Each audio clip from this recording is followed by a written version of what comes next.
رسول کریم صلی اللہ علیہ وآلہ وسلم نے ارشاد فرمایا، بلغوا عنی ولو آیہ، میری جانب سے بات آگے پہنچاؤ، تبلیغ کرو، میری طرف سے دیا گیا پیغام، میری طرف سے تمہارے تک پہنچایا گیا کوئی قول، اس کو آگے روایت کرو، اگرچہ وہ ایک آیت ہی کیوں نہ ہو۔ وَحَدِّثُوا عَن بنی اسرائیل وَلَا حَرَجَ، اور بنی اسرائیل سے جو روایات اور جو حکایات مروی ہیں ان کو آگے روایت کر دو، اس میں کوئی حرج نہیں ہے۔ اسرائیلیات کو بھی روایت کر سکتے ہو جس میں لوگوں کا بھلا ہے، لوگوں کا فائدہ ہے، اصلاح پر مشتمل پچھلے انبیاء علیہم السلام کے واقعات ہیں اور لوگوں کے لیے ہدایت کا بہت کچھ سامان ہے اسرائیلیات میں سے، ان کو بھی روایت کرو، اور میری جانب سے بھی اگر تمہیں کوئی ایک آیت بھی پہنچے تو اس کو بھی آگے پہنچاؤ۔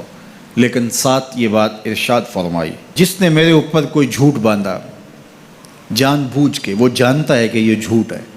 اور اس نے میری طرف سے اس کو روایت کر دیا، تو آقا کریم نے فرمایا کہ وہ اپنا ٹھکانہ جہنم میں بنا لے۔ تو حضور علیہ الصلاۃ والسلام کی حدیث کو روایت کرتے ہوئے پوری احتیاط کے دامن کو تھامنے کی ضرورت ہے، کہ آج کل یہ سوشل میڈیا کا زمانہ ہے کہ جو بھی رتب و یاب سے آیا اس کو آگے روایت کر دیا، آگے اس کو شیئر کر دیا،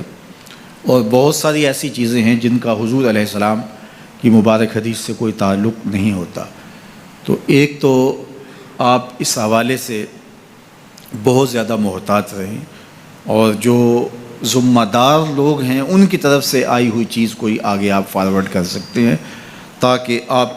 اس حدیث کی وعید کا شکار نہ ہوں۔ فرمایا جو میری جانب سے جانتے بوجھتے جھوٹ کو آگے منتقل کر دیتا ہے، میرے اوپر جھوٹ باندھتا ہے، تو وہ اپنا ٹھکانہ جہنم میں بنا لے۔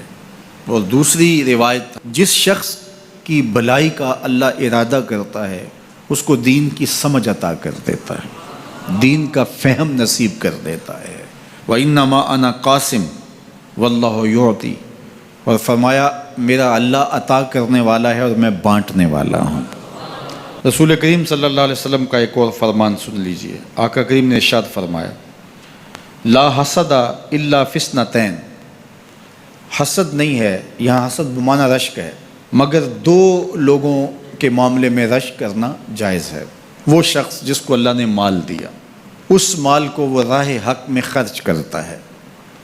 تو ایسے مالدار پر رشک کرنا جائز ہے۔ کاش کہ میں بھی صاحب مال ہوتا تو میں اس سے زیادہ خوبصورت مسجد تعمیر کرواتا، میں صاحب مال ہوتا تو میں اس طرح کے 10 مرکز تعمیر کروا دیتا۔ تو رشک کیا جا سکتا ہے، تو یہاں حسد بمعنی رشک ہے۔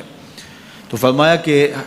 حسد جائز نہیں ہے، لیکن دو اشخاص پر، ایک وہ جس کو اللہ نے مال دیا